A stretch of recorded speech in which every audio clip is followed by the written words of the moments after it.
Era uma coisa que me surpreendia imenso quando eu trabalhava nos canais da Disney, era o número de horas que as pessoas veem televisão por dia, que é uma coisa gigante. O negócio da Disney é um negócio de sonhos? É ilharmos da realidade e vivermos uma experiência diferente, mágica. E eu acho que Um é sonho, isso, não é? um sonho. Muitos dos conselhos de mentores muitas vezes é: pá, tu estás a fazer uma coisa nova, ótimo, isto é completamente disruptivo, ninguém está a fazer nada nessa área, pá, mas vai ver o que é que se faz noutros sítios, né? Como é que se faz as outras coisas. Eu por acaso acho que as pessoas estão a fugir da televisão a 7 pés. No caso da Netflix, porque há poucas coisas de muita qualidade e há demasiadas coisas. Vamos mandar tiros para todo o lado e depois isso nunca funciona. Nunca Porque funciona. não está. Eu chamo-lhe de spam. I've been coming up hot for a minute. Everybody know the drop when I'm in it. Drop the top when I'm in it. Everybody know the drop when I'm in it. Yeah, I flow so low. Everybody know. Vamos começar? Bora. Eu acho muito interessante, para já, o facto de teres passado tanto tempo na Disney. Eu nunca estive Num parque. no parque Disney, mas a imagem que tenho aquilo foi o sonho do... Pois eu também nunca tive, né? Tu também nunca tiveste. Culpa tua. Isso foi falha minha. Mas segundo consta, o Disney fez aquilo, foi um desafio que ele teve já depois de ter avançado com os estúdios Disney, não é? Sim, sim. E parece que ele vendeu os estúdios, inclusive, para fazer o parque. Eu não sei exatamente a história do financiamento do parque, mas sei que a ordem é essa. Portanto, ele primeiro fez conteúdos e depois lançou o parque, os parques, porque neste momento existem já 3, 4, 5, 6 parques em todo o mundo. Muitas pessoas não sabem, mas existem 2 parques nos Estados Unidos, um parque em Paris, 2 parques na China e um Uau. parque no Japão. Portanto, existem muitos parques. E nasceu, eu acho que também para fazer um pouco, de criar um pouco de magia para as filhas, e a ideia partiu daí e transformou-se naquilo que é hoje. Porque aquilo que eu li, pelo menos, é que para ele foi um grande desafio, porque ele, quando lançou os estúdios, tinha uma determinada ideia sobre os estúdios, não é? E depois aquilo evoluiu e passou até a ter um perfil um bocadinho diferente daquilo que ele pensava inicialmente, e ele quis de alguma forma aproximar-se novamente do conceito dele, lançando os parques. Portanto, que no fundo de facto, uma pessoa que faz aquilo tem uma visão incrível, não é? Porque aquilo é uma experiência, não é? Portanto, estamos a falar de mergulhar as crianças e os adultos, não é? Portanto, para as crianças é novidade, para os adultos é recordação de alguma coisa, não é? Portanto, Eu acho que não é só recordação. É assim, eu passei 16 anos, trabalhei 16 anos na Disney, portanto tive a sorte de viver muitas experiências diferentes dentro da Disney. Hoje vivo outras completamente diferentes e anteriormente também já tinha vivido umas, mas para mim a Disney representa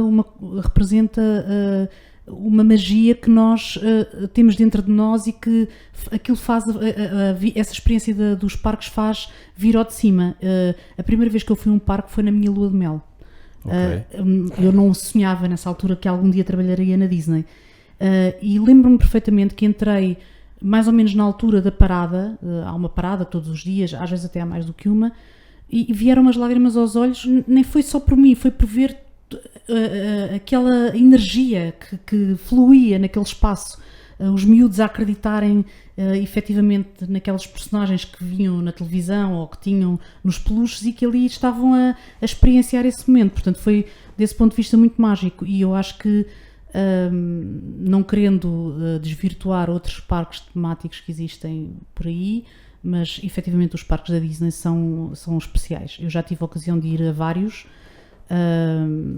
nos Estados Unidos e na Europa, e várias vezes, e sempre como adulta, porque, como vos disse, a primeira vez que fui tinha-me acabado de casar, portanto já era adulta, e continua sempre a ser mágico para mim.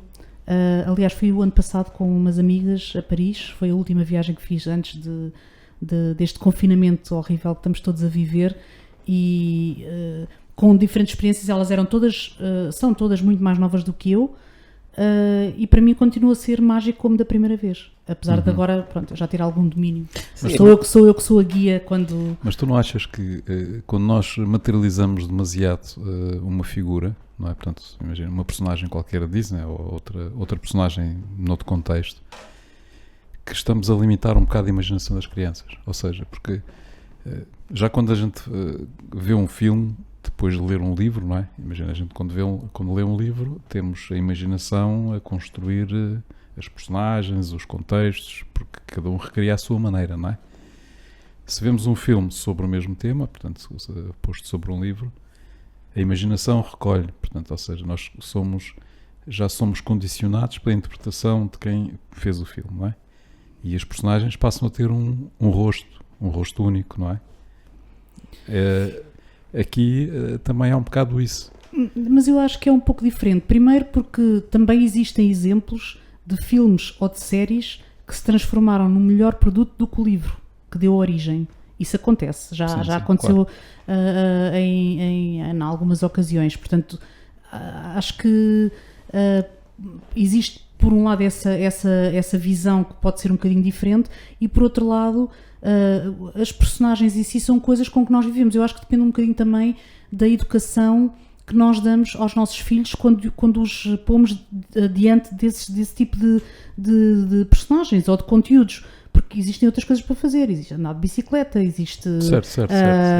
aprender um instrumento musical, brincar com legos. Sim, mas eu acho muito curioso, o negócio da Disney é um negócio de sonhos?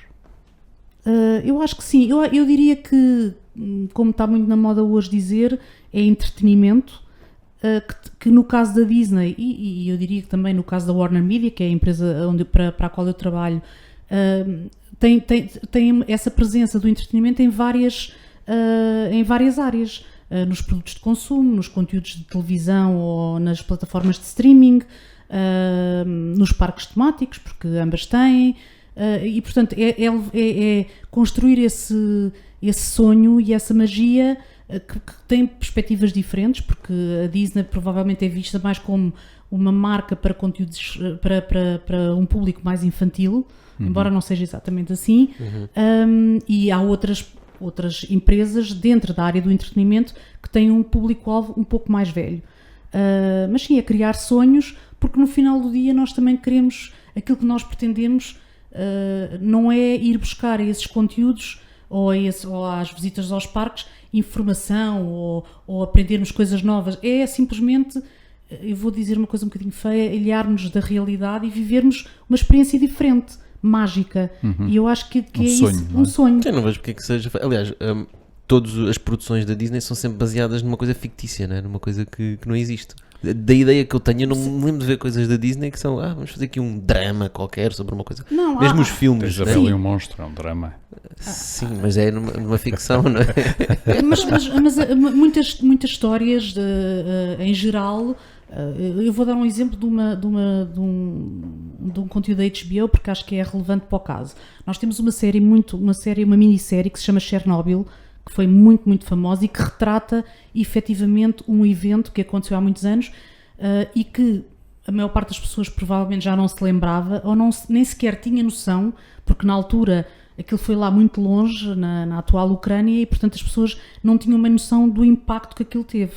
A Disney também tem histórias que já se passaram na realidade, mas efetivamente a grande, pelo menos para mim, pessoalmente, aquilo que me atrai nas produções atuais é pensar como é que alguém pensou nisto pela primeira vez, ou seja, é inventar uma história desde o zero, e isso eu acho que tem toda a relevância das pessoas que pensam nas histórias, que as constroem e que depois as trazem para os ecrãs, por exemplo. Eu acho isso extraordinário, né? Nem sequer me passa pela cabeça como é que funciona um processo desses, né? Estou-me a lembrar, temos as coisas antigas, aqueles grandes sucessos antigos, mas até recentemente, por exemplo, o caso do Frozen, da princesa Elsa e etc. Como é que se cria uma uma história fictícia assim, à volta de uma marca, consegue criar uma história daquelas. É uma história com muito poder, né? A minha filha adora a Princesa Elsa e o Frozen e sabe as músicas, Outros etc. exemplos, um mais antigo e o outro mais recente, são os casos do Toy Story, por exemplo. Toy Story, sim. Bonecos que de repente têm vida e se protegem uns aos outros e fingem que estão adormecidos e que não têm vida quando estão na casa do dono, mas depois têm uma vida paralela e acontecem coisas entre eles.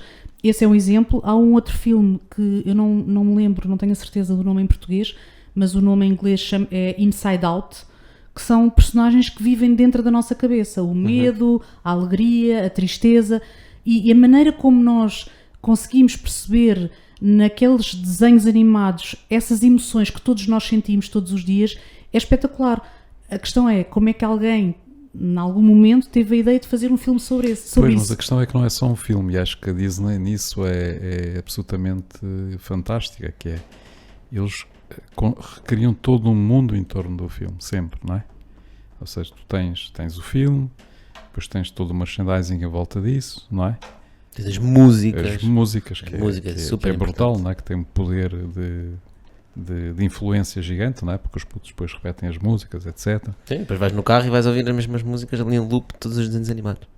Pois, mas repara, é um excelente exemplo, a Disney, é um excelente exemplo de como se pega no negócio e se pensa tudo ao pormenor, não é? Um ecossistema. E constrói-se permanentemente novos ecossistemas, porque não é só um. É que cada filme acaba por ter o seu, não é? É. E vai agarrando gerações, não é? No teu tempo também apanhavas lá o Rei da Selva, não é? Não, o Livro da O Selva. Livro da Selva, aliás. Também havia o Rei da Selva. Também tem lá o Rei da Selva, exatamente. O Livro da Selva. O Rei Leão. O Rei Leão, exatamente. Sim. Epá, e eu acho que isso é fantástico, é conseguir repetir sucessos sucessivamente, não é? Sucessivamente conseguir construir novas histórias, novos microcosmos, não é? E eles terem sucesso a esse nível. Acho isso inacreditável. E tenho dificuldade em ver isso acontecer noutras áreas, não é? Eu acho que acontece. Sinceramente, eu acho que acontece. Ou pelo menos a minha visão é que nós como não tem essa questão do sonho e da magia, não é tão visível. Mas eu vou dar aqui um exemplo de uma coisa muito básica, que é a Microsoft, por exemplo, ou a McDonald's. Se nós pensarmos nestas duas empresas que não têm nada a ver nem com a Disney, nem uma com a outra, são empresas que existem há muitos anos e que têm uma mensagem por trás e que vão evoluindo na oferta que fazem e também criam essa necessidade de continuar, eu vou utilizar esta expressão, agarrada àquela marca por alguma razão, porque realmente o serviço é bom, ou porque o produto é bom, ou porque também aporta às pessoas determinado tipo de experiências e de valores que as pessoas valorizam. O que acontece é que não é tão sexy como trabalhar no entretenimento e não tem tanto impacto, porque também não tem tantos... É um 360, mas com menos touch points do que uma Disney. Mas existe. Porque ser um mercado de consumo, né? No caso da McDonald's até tem bastante desses touch points, né? Porque chega ao mercado de consumo, chega às crianças, né? Cria aquela coisa à volta do palhaço. Ou vou dar um outro exemplo de uma empresa onde eu também já trabalhei, que é a L'Oréal. É exatamente igual. Portanto, essa magia da beleza, mas da beleza agora, estou a falar da minha perspectiva agora apenas como consumidora, não como ex-colaboradora da L'Oréal, porque já foi há muitos anos.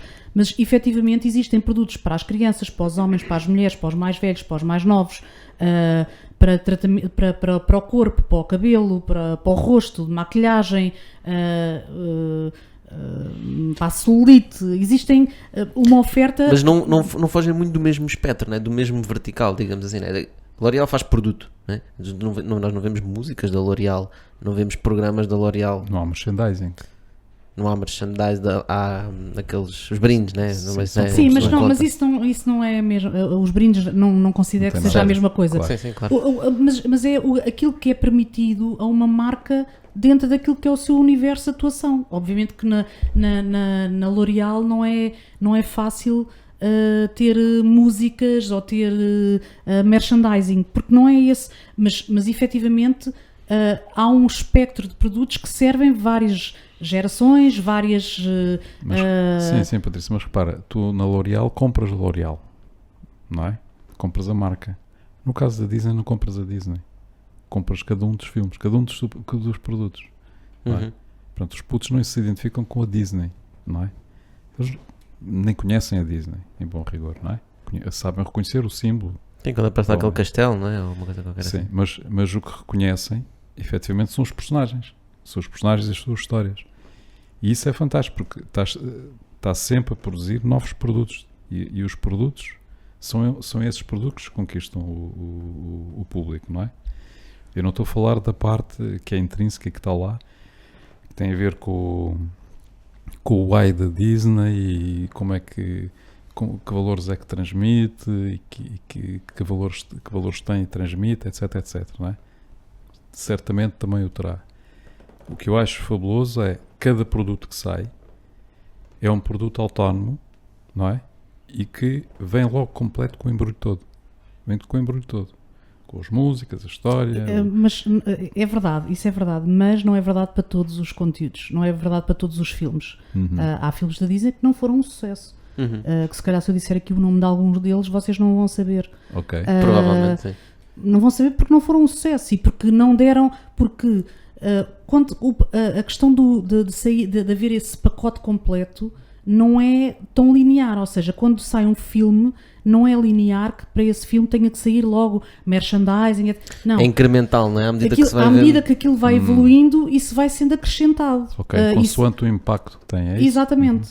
E portanto há uma máquina por trás que faz com que isto se valide e que se vá confirmando e vai evoluindo, mas não é igual para todos os conteúdos. Essa máquina está centralizada no marketing?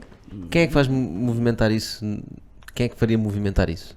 Ou o que é que faria sentido fazer? É assim, eu não queria muito estar aqui a falar tanto da Disney porque pronto, já não estou na Disney. Sim, mas não sei exatamente quem. Eu acho que depende, acho que a parte da produção dos conteúdos é uma parte muito relevante, mas é uma área,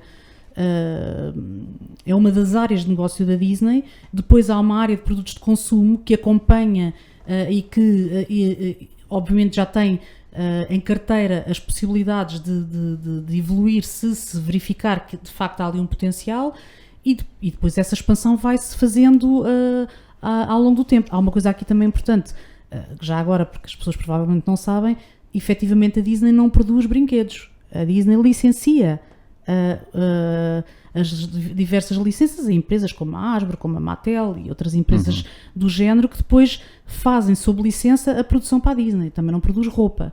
Portanto, há já todo um ecossistema montado que faz com que as coisas, se têm que acontecer e se têm essa capacidade de evoluir, então vão evoluir porque todos os outros stakeholders estão on hold à espera que aquilo aconteça e preparados para depois avançar. Para navegar, não é? Sim. É o próprio ecossistema do negócio. Eu estava a pensar isto, são quase como startups.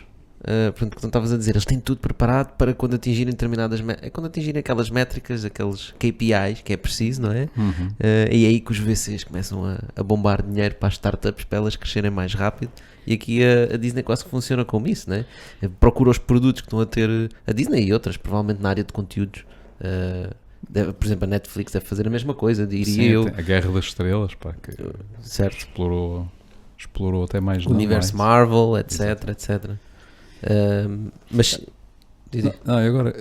mas ainda queres falar sobre isso? Não, era só isso. Eu acho interessante o paralelismo, porque às vezes nós falamos de coisas e às vezes fala-se no mundo dos negócios, das startups, parece que estamos sempre a inventar coisas novas no que tem a ver com gestão de empresas ou estratégias.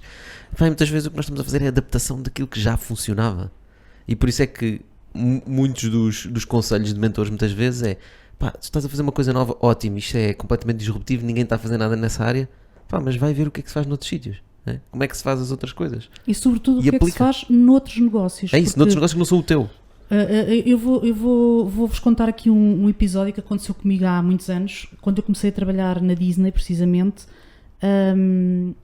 Eu fui a uma entrevista com um headhunter que estava à procura de uma pessoa para a Disney. Eu nem sequer sabia que a Disney na altura tinha um escritório em Portugal e eles estavam na altura a preparar o lançamento dos canais de televisão. E lembro perfeitamente que a Helena, que é essa pessoa que me entrevistou, me disse, eles estão à procura de uma pessoa que venha da área dos produtos de grande consumo. Portanto, estavam a lançar um canal de televisão, mas não estavam à procura de ninguém que viesse da área de televisão, porque achavam que aquilo que uma pessoa que viesse dos produtos da área de consumo podia trazer ao negócio e à maneira como se encarava aquele negócio tinha um valor que eles queriam trazer para dentro da empresa. E por isso é que eu fui a pessoa escolhida, porque trabalhava na L'Oréal na altura, por acaso já não trabalhava na L'Oréal, trabalhava na BIC na altura, mas tinha estado na L'Oréal vários anos e portanto eles escolheram uma pessoa que era uma outsider porque trazia esse valor acrescentado, uma experiência... E não trazia vícios, provavelmente, não é? Sim, também, provavelmente também. Portanto, para mim foi um processo de aprendizagem grande, porque eu nunca tinha trabalhado nem no entretenimento, nem na área de conteúdos, nunca tinha trabalhado nessas áreas, mas ainda assim acho que apanhei rapidamente o balanço que era necessário, sendo de uma área completamente diferente. Mas vinhas com aquilo que era mais importante para eles. Exato. Que era como lidar com o público, não é? O end user, etc. Exatamente. Já que estamos a falar da Disney, a Disney decidiu apostar no streaming, não é? Como é que tu vês isso? É uma adaptação ao negócio? É ver que está a fugir receita daquilo que é o habitual? Não acho que seja isso. Eu acho que é o procurar aquilo que é o presente. Eu já nem diria o futuro, eu diria que é o presente. Esta plataforma da Disney que se lançou... Com um boom estrondoso, diga-se de passagem. Sim, que correu muito bem. Foi uma consequência lógica da evolução da forma como as pessoas querem consumir conteúdos. Mas porquê que eles não licenciaram, por exemplo, a Netflix ou a HBO, ou seja o que for? Primeiro porque a HBO não tinha, e isso era uma coisa que eu gostava aqui de esclarecer, a HBO foi durante muitos anos um canal de televisão de referência, onde estão séries icónicas, Os Sopranos, o Sexo e a Cidade, a Guerra dos Tronos, que falámos há bocadinho, etc. Portanto, a HBO como serviço de streaming só existia até maio do ano passado na Europa, que é onde eu trabalho. E portanto, foram umas pessoas que acharam que havia aqui um potencial para lançar um serviço de streaming da HBO na Europa. E fez um caminho de alguns anos, no caso de Portugal 2 anos e tal, e a Warner Media... Desculpa, isso porque a HBO é um canal essencialmente visto nos Estados Unidos, não é? E os europeus queriam ver aquelas séries conhecidas. Sim, e como é que o iam fazer? Essas séries eram licenciadas a plataformas como a Fox e não sei o quê, a Nós em Portugal, a plataforma, a Sky, outro tipo de plataformas, embora quer na Ásia, na América Latina e na Europa Central existam canais HBO há muitos anos. Mas essa pessoa que teve essa ideia foi, digamos, um visionário, ou foi um grupo de visionários que fizeram esse lançamento na Europa. E depois os Estados Unidos decidiram lançar a seguir. O que é que aconteceu? Ou aconteceu com todas estas plataformas que agora existem? Antigamente vendiam à Netflix.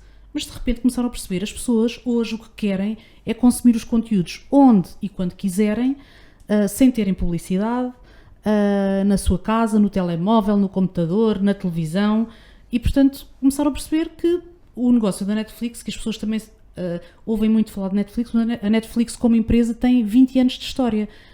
Sim, começaram com cassetes, não é? Aluguer de cassetes. Entregavam as cassetes na casa das pessoas, ou os DVDs, já não sei se na altura já eram DVDs, não me lembro. Portanto, foi um negócio que evoluiu e que muito recentemente é que tem o boom que nós começamos a ver pelo investimento que fazem em conteúdos, etc. Portanto, todos estes players acabaram por perceber que havia aqui uma evolução do negócio nesse sentido e, portanto, apostaram em fazer as suas próprias plataformas. A Disney foi uma delas. A HBO, que pertence à Warner Media, também lançou a HBO Max nos Estados Unidos em maio do ano passado e nós continuamos com a nossa operação na Europa.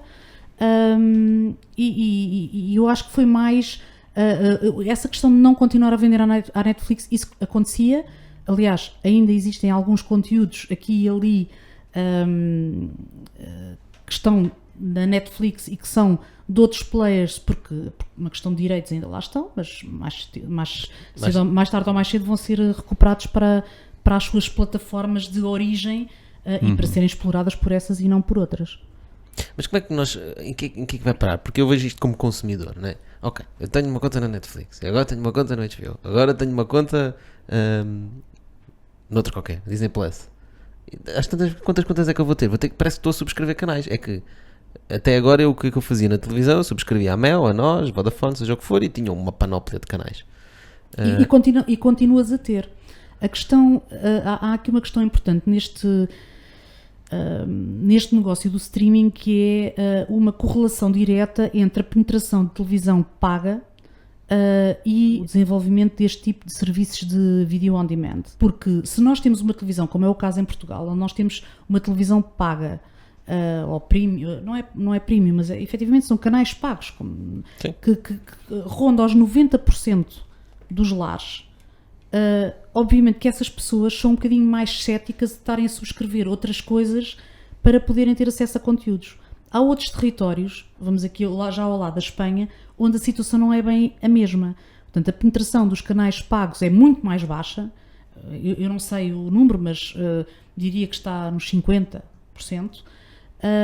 É verdade que eles têm uma TDT, que é uma coisa que em Portugal nunca vingou, com uma oferta simpática de canais, mas nada de especial. Portanto, existe ali um caminho muito amplo para poder vender outros serviços, outros conteúdos que as pessoas também querem ver. E, portanto... que é aí que entram as plataformas de streaming. E aí entram as plataformas de streaming. E aqui em Portugal também. Eu também tenho... Eu não tenho só internet em casa, eu tenho internet e televisão com o mesmo operador. Se quiseres só internet é muito difícil. Exato, é muito difícil. Coisa que, por exemplo, em Espanha não é tão difícil. É caro, mas não é tão difícil. E, portanto, o que acontece é que estas plataformas têm que, de alguma maneira, diferenciar-se umas das outras pelos conteúdos que oferecem, para tentarem ser as primeiras escolhas dos consumidores, porque vai haver uma altura, porque nós nem falámos aqui de outras plataformas que existem de desporto, por exemplo. Certo. Portanto, se nós de repente começarmos a pensar que há a HBO Portugal, há a Netflix, há a Disney Plus, há a Amazon Prime Video, há a Filmin, há a Eleven Sports, há etc, de repente o orçamento das pessoas não dá. Portanto, as pessoas têm que fazer opções. E aí é onde entra a verdadeira guerra, diria assim, das plataformas de streaming, que Stream Wars. demonstrarem, e eu falo pela minha, não é? Por aquela onde eu trabalho, demonstrarem pelas todas as razões possíveis e imaginárias, que vale a pena estar naquela plataforma e não estar noutra. Porque os públicos também são diferentes. Se calhar, eu já não tenho filhos pequenos, portanto, eu, por exemplo, não tenho Disney Plus em casa. Eu sei que vai haver pessoas com que eu trabalhei na Disney, e ainda no outro dia ouvi assim uma descasca: como é que tu não tens que ver a concorrência? Mas eu não me apetece ver mais Disney, eu já vi tudo aquilo que lá está, eu já vi, portanto eu não me apetece ver mais. Eu, por exemplo, tenho Netflix, tenho a Amazon Prime Video e tenho HBO. Obviamente. E tens Eleven Sports? Não tenho porque graças a Deus em casa não tenho assim nenhum fã de desporto que justifique... Nem fã nem fanático, né? Não tenho. Portanto, tenho estas 3 plataformas.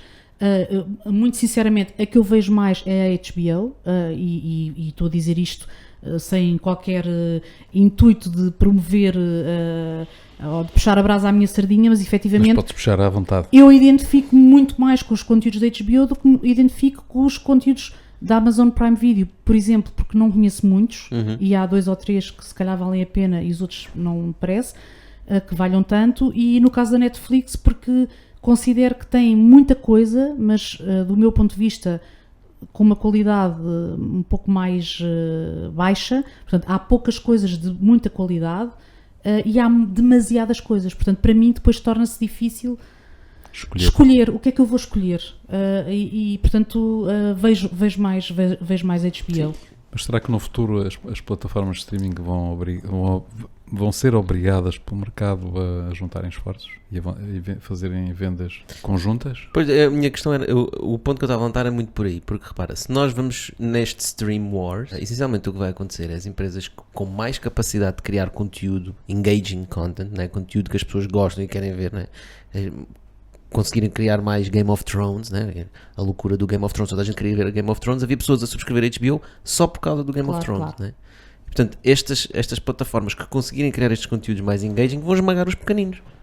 E no fundo passamos, não sei, na Mel temos não sei quantos canais, 150 canais, e passamos de ter 150 canais, não estou a contar, por exemplo, com os canais premium, que também há, na Sport TVs e etc. E passamos a ter só 1 ou 2 streamers que são os grandes, os gigantes. Se queres fazer alguma coisa, tens que ir a ter ou com a Netflix ou com a HBO. E perde-se um bocado de diversidade, não? Eu acho que não, eu tenho uma visão um bocadinho mais, se calhar cor-de-rosa, da evolução da televisão. Isso é a experiência tua da Disney. Não, eu tenho pensado bastante Estás a falar da televisão. da televisão, não estou a falar de streaming, estou a falar de televisão. Cor-de-rosa no sentido, não acho que vai ser uma coisa extraordinária no futuro. Acho que os canais de televisão também têm que se reinventar. Eu participei há uns tempos numa conferência e fizeram-me uma pergunta do mesmo género, uma pergunta, estávamos a falar sobre este assunto, e eu acho que a televisão tem um caminho e tem um propósito, porque haverão sempre pessoas que não vão subscrever nada, que não querem saber, que não...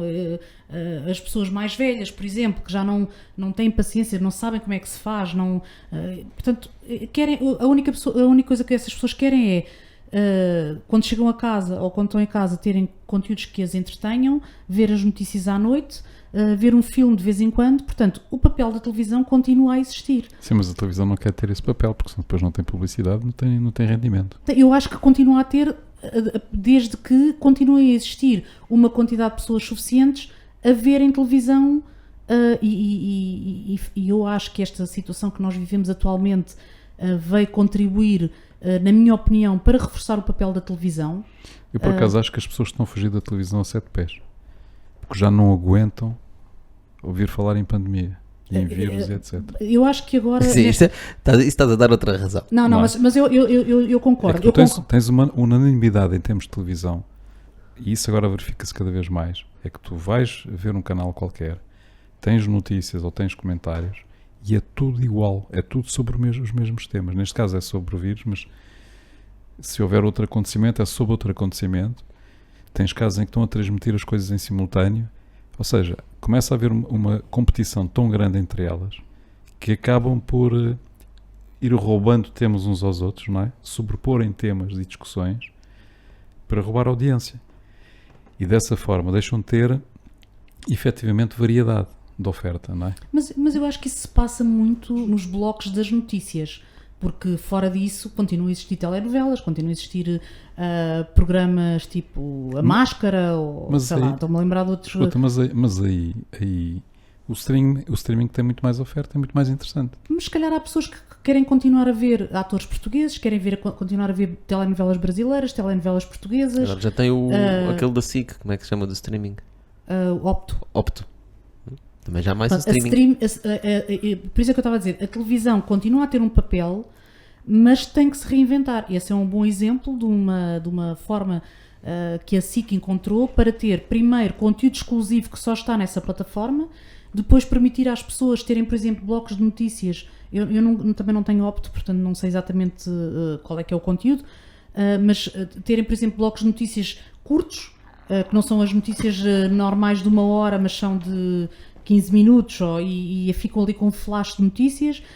Por exemplo, poderem ver o episódio da telenovela do dia a seguir no dia anterior, ou seja, eu na televisão linear só vou ver o episódio amanhã, já passou, né? mas eu hoje já posso ver esse episódio se tiver a plataforma de streaming. Portanto, eu acho que isto é tudo um processo de evolução que eu acho que até as próprias plataformas de streaming, e estou a falar agora de grandes majors, como é o caso da HBO ou da Netflix ou da Disney,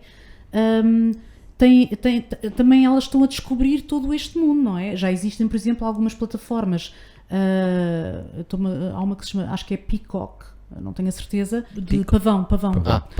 Que tem publicidade, portanto a pessoa pode pagar menos, mas aceita ter publicidade. Portanto, tudo isto tem que fazer pensar as plataformas, para onde é que querem evoluir e como é que vão evoluir, mas também as próprias televisões, porque têm que acompanhar este movimento de evolução que tudo isto está a ter. E acho que tudo isto de que estamos aqui a falar, obviamente foi muito, muito condicionado por esta questão da pandemia, não é? Isto condicionou muito a maneira como as pessoas consomem, o tempo que consomem, porque a mim era uma coisa que me surpreendia imenso quando eu trabalhava nos canais da Disney, era o número de horas que as pessoas veem televisão por dia, que é uma coisa gigante, são muitos minutos, eu pensei, mas as pessoas não fazem, não trabalham, não...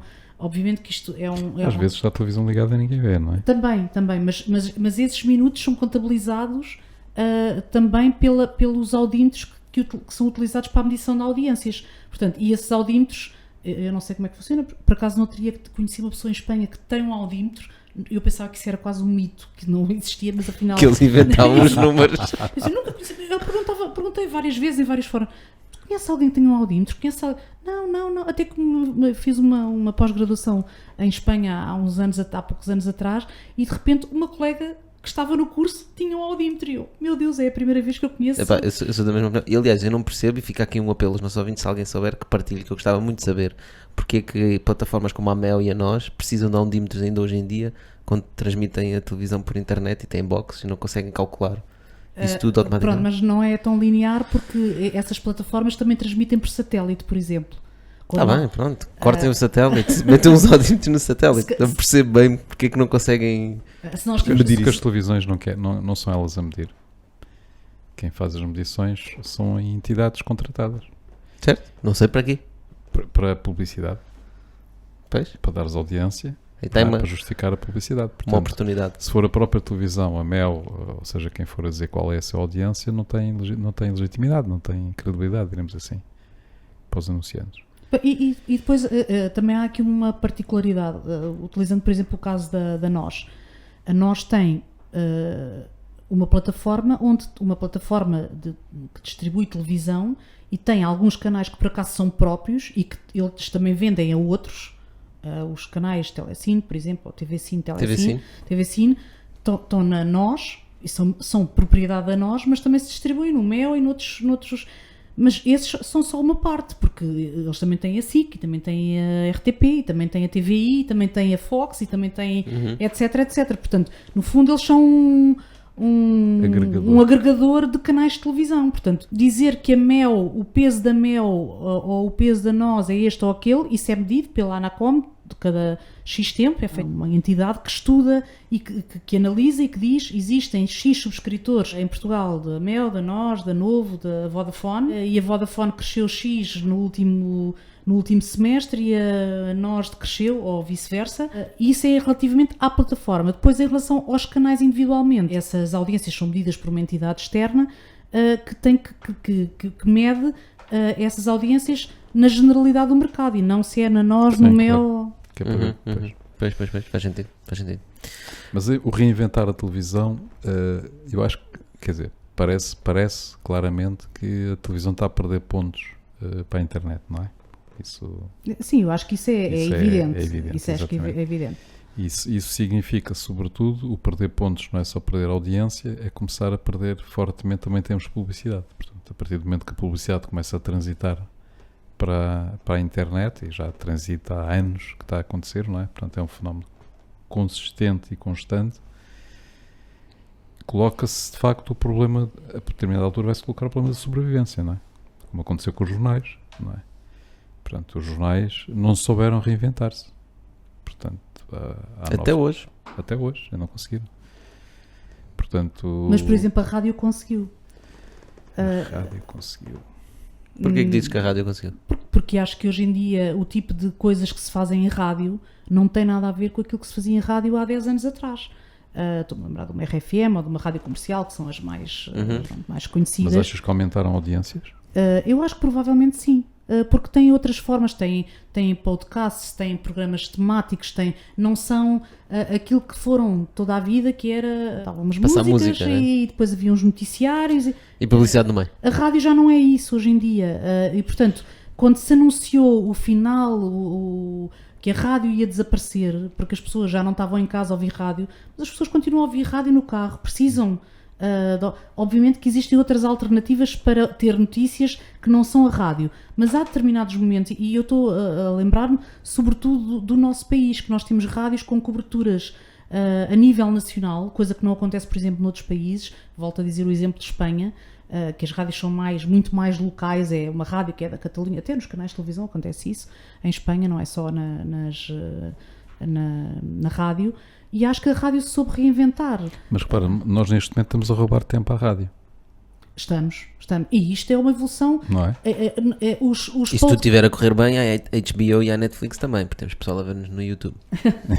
Mas no final do dia, todas as coisas novas que aparecem, os podcasts, ou pronto, tudo aquilo que tem a ver com áudio, que hoje as pessoas consomem de outra maneira, e que querem só ouvir, não querem estar a ouvir as notícias do Covid, querem ouvir falar sobre startups ou sobre outro tema qualquer. Achas que o Clubhouse anda nessa onda?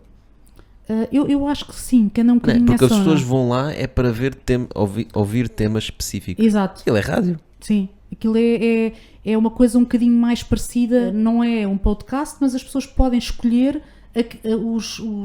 as salas onde querem entrar. As Podem temáticas, dizer né? se querem falar sobre aquilo, se querem falar sobre cinema, se querem falar sobre Seja o cozinha, que for, sobre o que for, e ali existem temas muito concretos, tal como existem nos podcasts, onde as pessoas podem escolher: eu quero ouvir um podcast sobre o tema X ou Y. Há um exemplo muito curioso de um podcast nos Estados Unidos. Eu não sei o nome do podcast, mas foi criado. Nós temos uma série na HBO que se chama The Case Against Adnan Syed. O Adnan Syed era uma pessoa de origem árabe que está presa, que foi envolvido no homicídio de uma ex-namorada, com quem ele era muito novo, tinha 18 anos ou 19 quando isto aconteceu, e ele está preso há 30 anos, acho que 30 ou 20 ou 30 anos. E o caso nunca foi comprovado com provas efetivas que tinha sido ele, mas efetivamente havia ali uma tendência do procurador de querer arranjar rapidamente um culpado, não se ouviram determinadas provas, etc, etc. Portanto, ele está preso até hoje, e o caso foi reaberto porque uma prima dele tirou direito para poder defendê-lo, etc, e falou com uma pessoa da rádio, não sei de onde, que criou um podcast a falar sobre o caso. E, portanto, o caso de repente começou a tomar uma proporção, as pessoas começaram a ouvir falar daquele tema, e o caso foi reaberto. Portanto, existem estas... Isto já não foi uma coisa que aconteceu o ano passado, já tem alguns anos. Embora ele foi julgado de novo o ano passado. Absolvido? Em 2019. Já o absolveram? Não, ele continua preso. Mas é um caso de uma coisa que nasceu, ou que renasceu todo esse interesse pelo caso através de um podcast. Portanto, estavas-me a perguntar, a televisão não está a ser, não vai sofrer com o aparecimento das plataformas de streaming? Sim. A rádio não vai sofrer com os podcasts? Sim. Mas as próprias rádios são inteligentes o suficiente para elas próprias entenderem que se calhar também têm que criar elas os seus próprios podcasts. Sim, estão a fazê-lo. E estão a fazê-lo. Portanto, Até porque eles já têm o conteúdo, não é? É só uma questão de onde os estão a distribuir. É chamá-lo de forma diferente.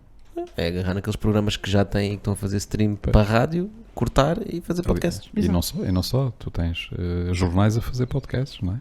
Tens jornais a fazer podcasts, sem dúvida. Portanto, isso é normal. E significa que há uma tendência interessante desse ponto de vista. Já temos falado às vezes sobre o tema de, por vezes, determinadas áreas de negócio são desrompidas e surgem novas abordagens nessa área por gente que vem completamente de fora, que não é da área. Aliás, tu foste escolhida para a Disney por não ser da área, não é? exato. Portanto, também foi um bocadinho nessa, que é trazer frescura, trazer visões novas, diferentes, um know-how completamente diferente. E tu, com esse know-how, obviamente, deste um impulso diferente à Disney que darias se fosses uma pessoa da área, não é? Se calhar este exemplo de novos fenómenos de rádio, na prática, não é?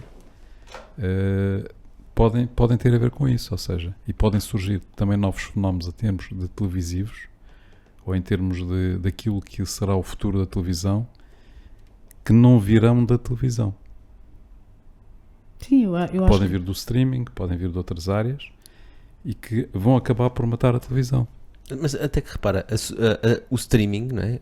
Ganha dinheiro, digamos assim, portanto financia-se através de subscrições. A televisão e a rádio através de publicidade, não é? Houve aí uma mudança de shift completa. Mais ou menos, porque tu também estás a pagar à plataforma que distribui a televisão. E aquilo é dinheiro que é distribuído, não é? Na rádio não. O público está a fugir da televisão e da rádio. Vá, QB, não vamos dizer que está a fugir é Deixa-me só hortes. fazer aqui uma questão em relação à televisão que é interessante, porque esta questão da subscrição não é uma coisa nova com os serviços de streaming. Porque, efetivamente, quando nós subscrevemos um serviço, por exemplo, de televisão à Vodafone, nós já estamos a pagar uma Exatamente. subscrição.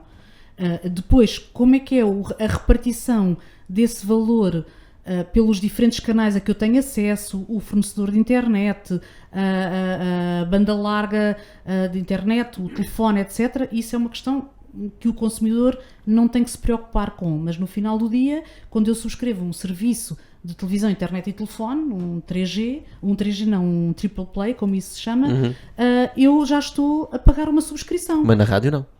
Na rádio não, a rádio não. Mas No YouTube também não. O YouTube, aliás, agora tem o YouTube Premium, que te permite retirar a publicidade, não é? Portanto, o YouTube monetizou-se até hoje com publicidade, é tudo grátis, toda a gente pode ver, e agora de repente dizem, não, há pessoas a queixar-se, isto é só publicidade, sempre vou começar um vídeo com essa publicidade, e eles agora têm um YouTube Premium, que é uma subscrição para tirar a publicidade.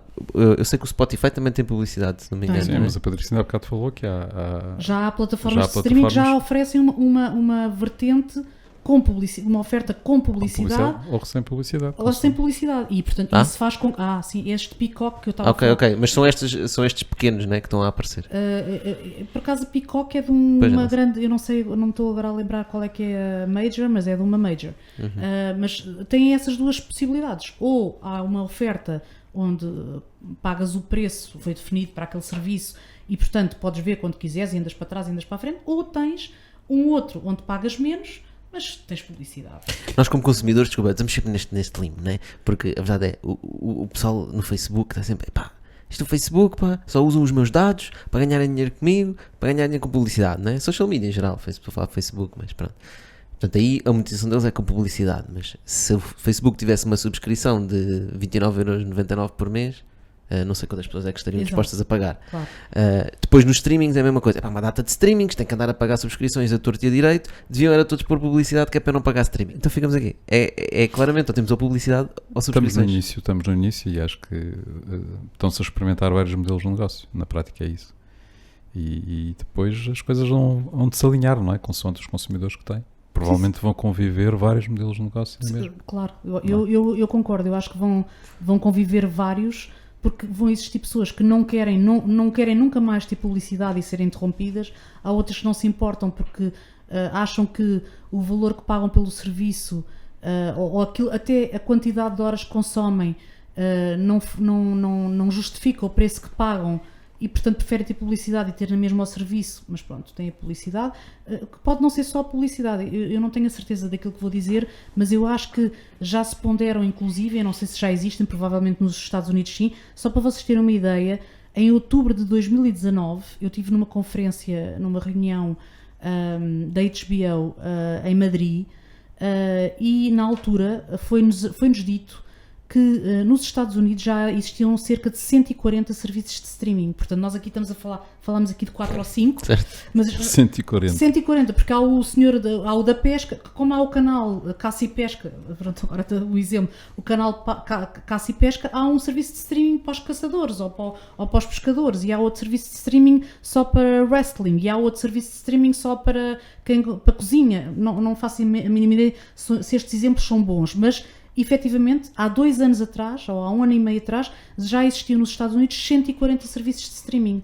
Portanto, isto é uma evolução que vai acontecer e, obviamente, que quando nós estamos a falar dos Estados Unidos, estamos a falar de um mercado de 350 milhões de habitantes e, portanto, é uma proporção um bocadinho diferente de Portugal, se queremos pôr aqui ao nível de Portugal, mas todas estas plataformas que nós já mencionámos aqui hoje são tudo plataformas globais, não é? Portanto, não vão ver condicionado o seu negócio ou não vão mudar a linha de orientação do seu negócio porque em Portugal há poucos subscritores ou há muitos.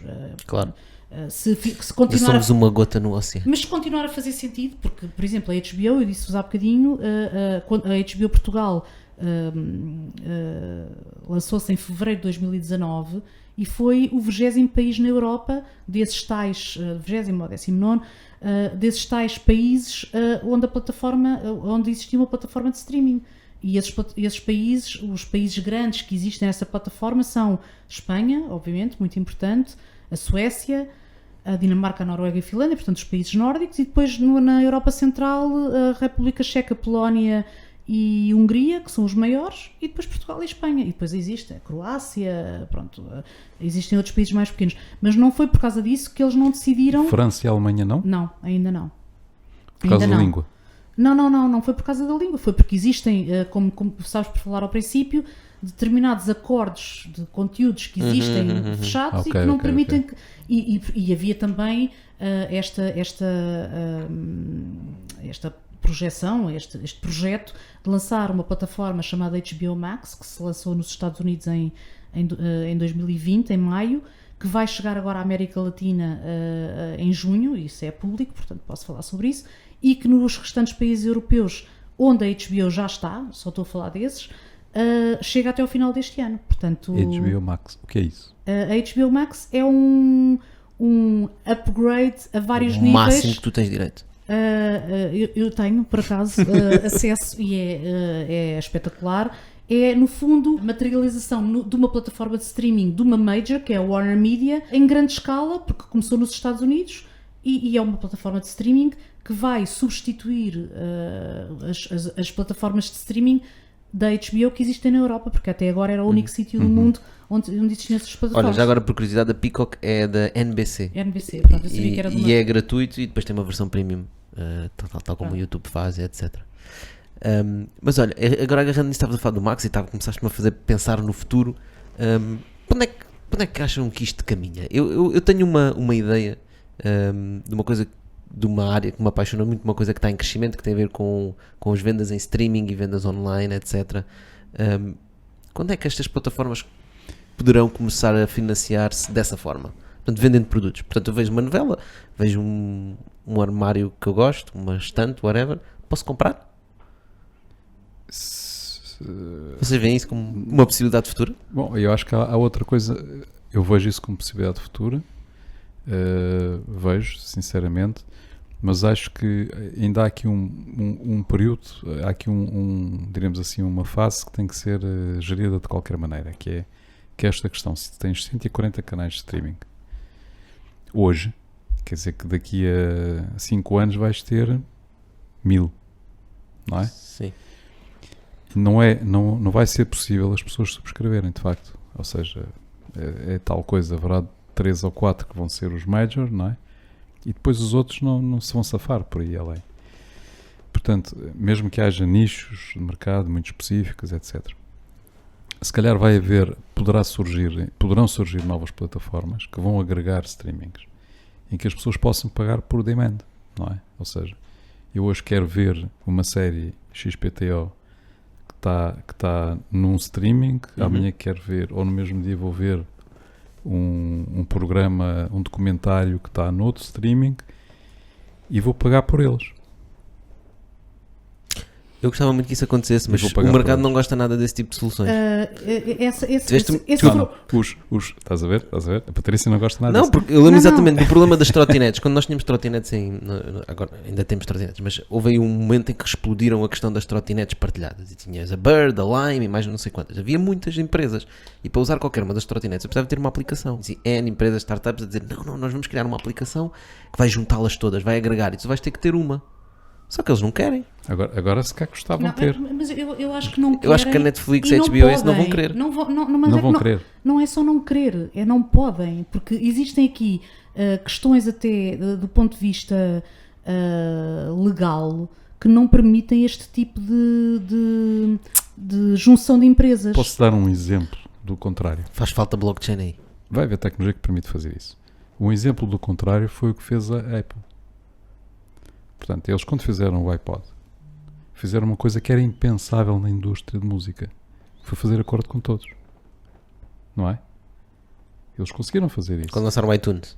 Quando lançaram o iTunes, exatamente. Quando lançaram o iTunes, conseguiram juntar todas as discográficas, não é? Que competiam ferozmente entre si e que tinham os seus próprios conteúdos e que os defendiam, etc. E conseguiram fazer acordo com todos. Porque era um outsider. Era um outsider e um outsider com muito poder de fogo. Muito poder, exatamente. Surgir um outsider com muito poder de fogo se calhar consegue chegar a acordo. Eu vejo muito difícil, sinceramente Mas vejo. por causa das licenças, tu dizes, não é? É esse? Das licenças e das próprias legislações de cada um dos países. Porque, por exemplo, eu não queria voltar a falar do exemplo da Disney e da Fox, mas que é um exemplo relativamente recente e, portanto, as pessoas conhecem. Foi uma negociação que demorou, eu diria que vários anos até se concretizar. Porque, Isso é que é incrível. e nos Estados Unidos, nomeadamente, e no Brasil, por exemplo, e houve algum outro exemplo em algum outro território, onde a Disney teve que prescindir de determinados canais porque senão estavam a ter uma posição dominante e monopolista no mercado e a legislação dos países não permite que isso aconteça.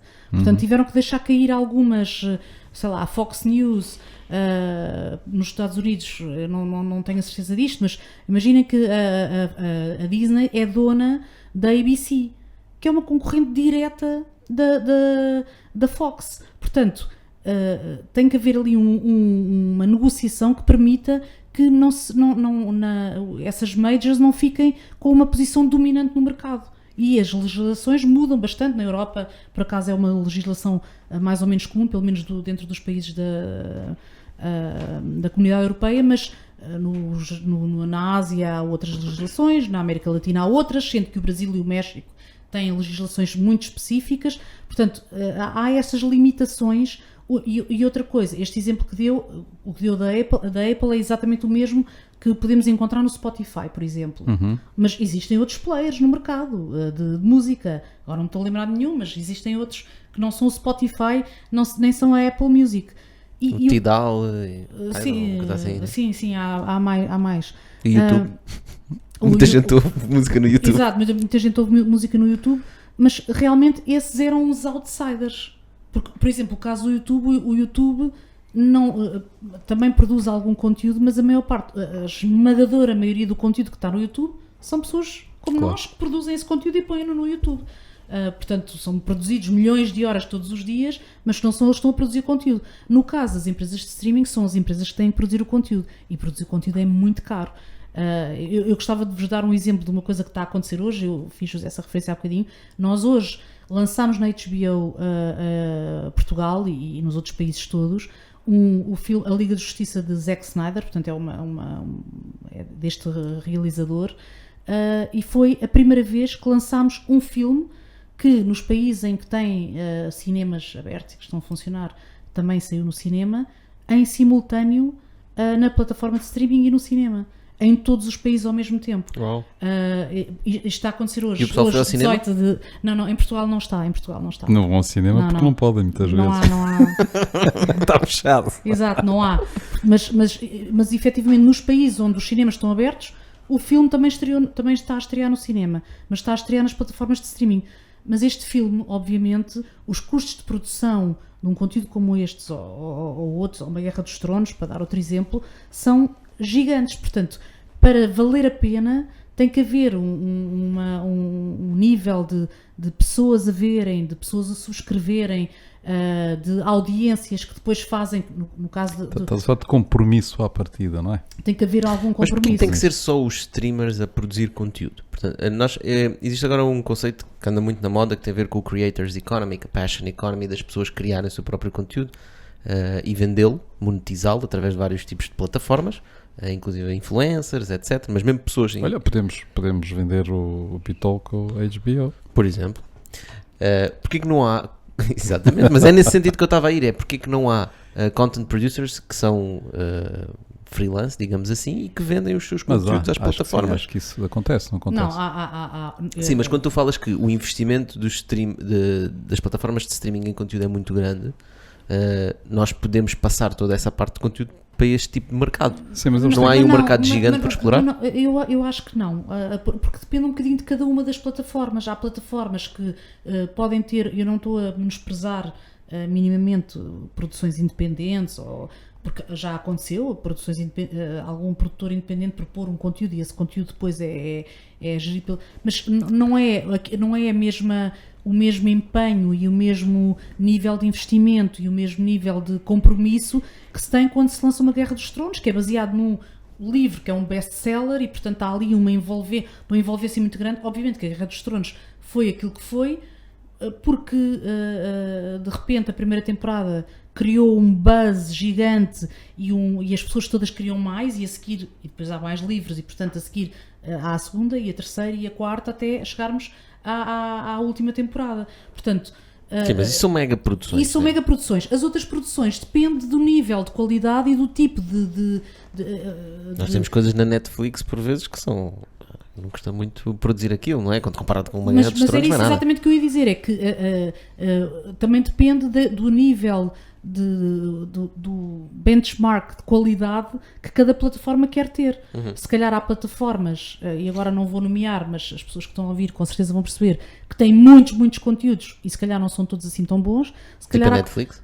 se calhar há outras plataformas que têm muito menos conteúdos, mas que são todos com um nível de qualidade melhor, tipo HBO. Agora completei a frase. Exatamente. Portanto, e não estou nem a menosprezar a concorrência, nem me quero comparar, não tem nada a ver com isso. Tem a ver com, efetivamente, uma forma de estar.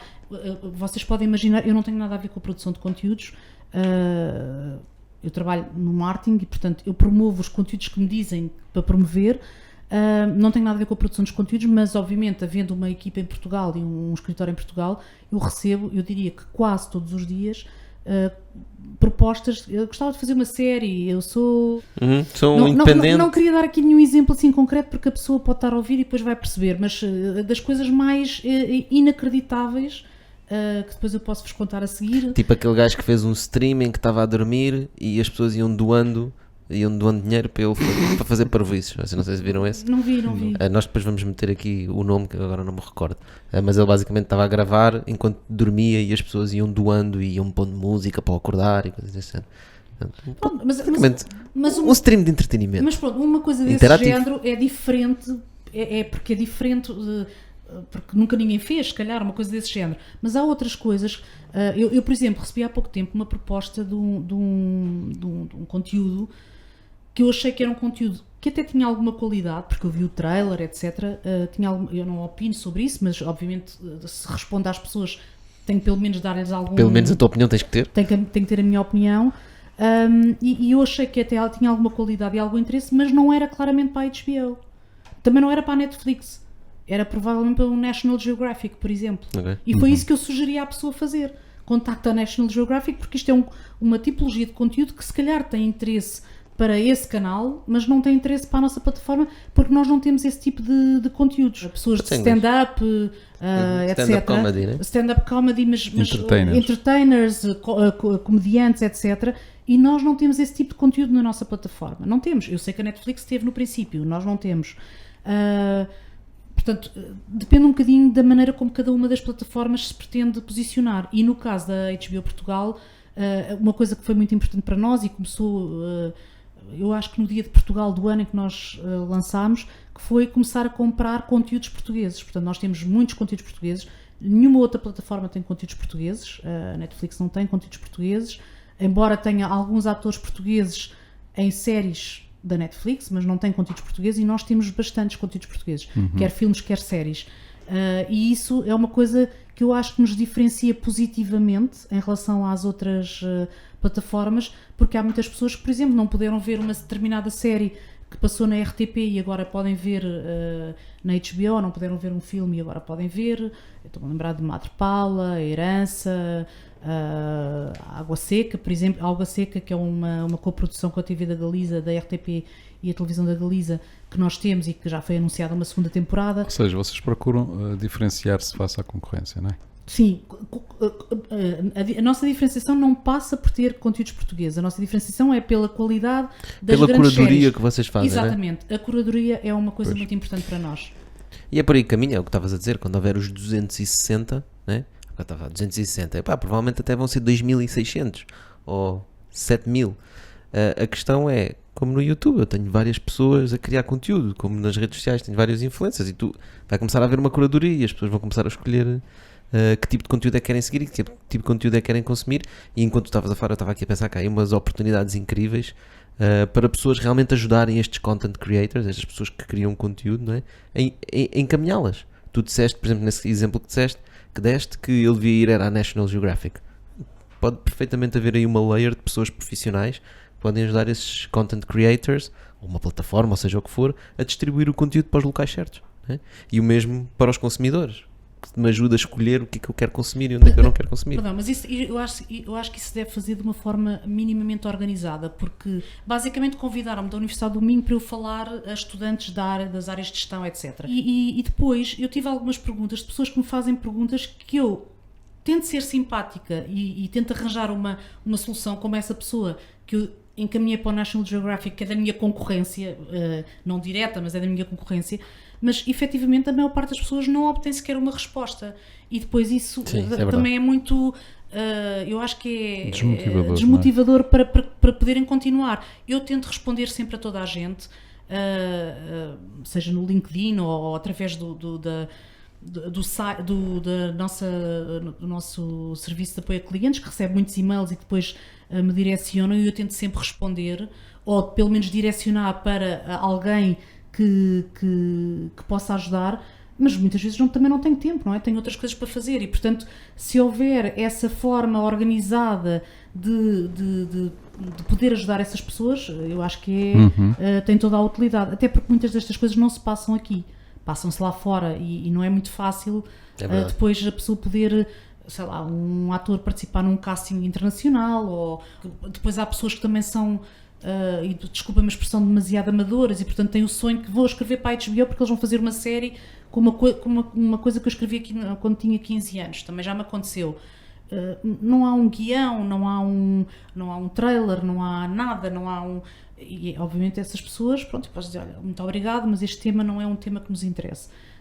Mas pronto, eu claramente já percebi que aquela pessoa tem pouca probabilidade de ir muito mais longe. Portanto, eu acho que há esse apoio de alguma forma profissional, é importante. Mas pode ser nesse sentido exatamente o que tu estás a dizer, não é? Portanto, tu já tens know-how e seguramente há um monte de pessoas na tua equipa que também já o têm e que se calhar são quase mentores, não é? Isso como tá, nós temos nas startups, startups, isso é mentoria, não é? Claramente.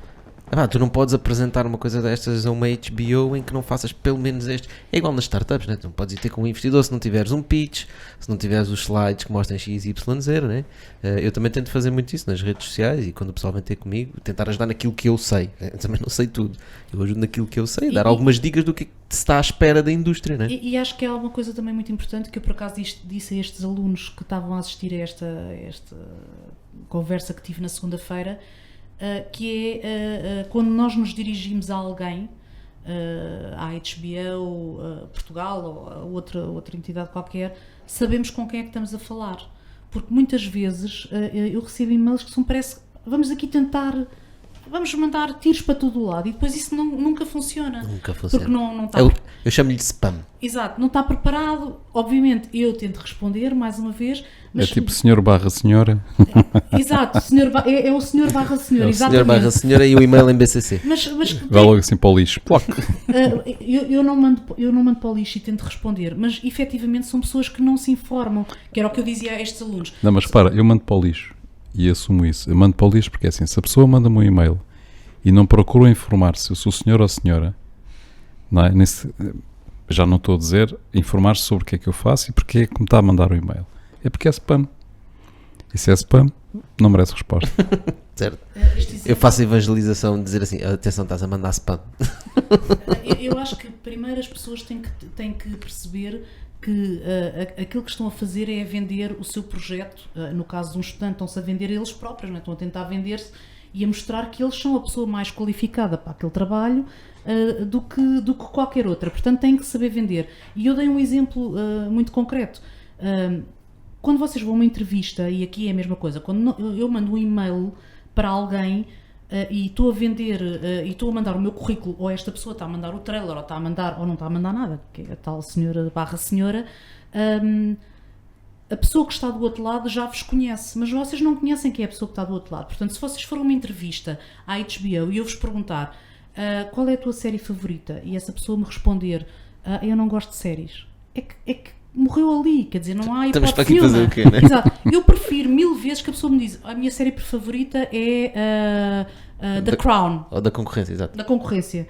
É uma série de qualidade, pensou nisso, estudou a pessoa com quem vai falar e sobretudo,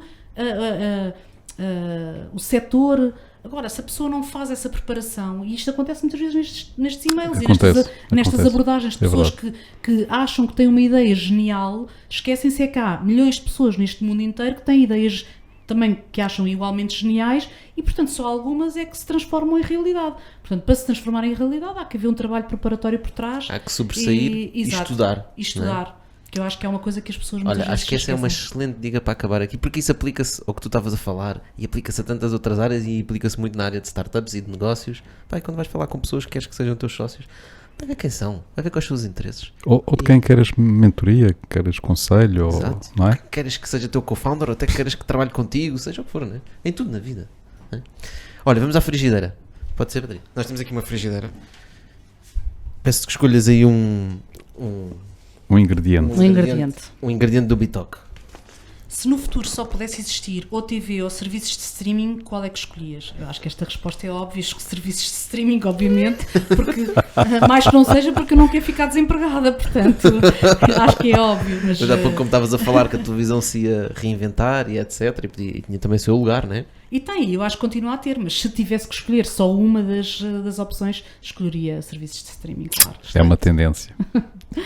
Olha, muito obrigado por teres vindo. Obrigada eu. Obrigado. Obrigada pelo vosso tempo e foi um prazer. Foi um prazer nosso também e foi um prazer também ter-vos aí desse lado. Pessoal, nós, tal como as pessoas que contactam, nós também gostamos de feedback e, portanto, mandem-nos e-mail a criticar e a dar sugestões, seja o que for, estejam à vontade e estamos de volta para a semana com mais um convite. Obrigado. Obrigado. I've been coming up hot for a minute. Everybody know the drop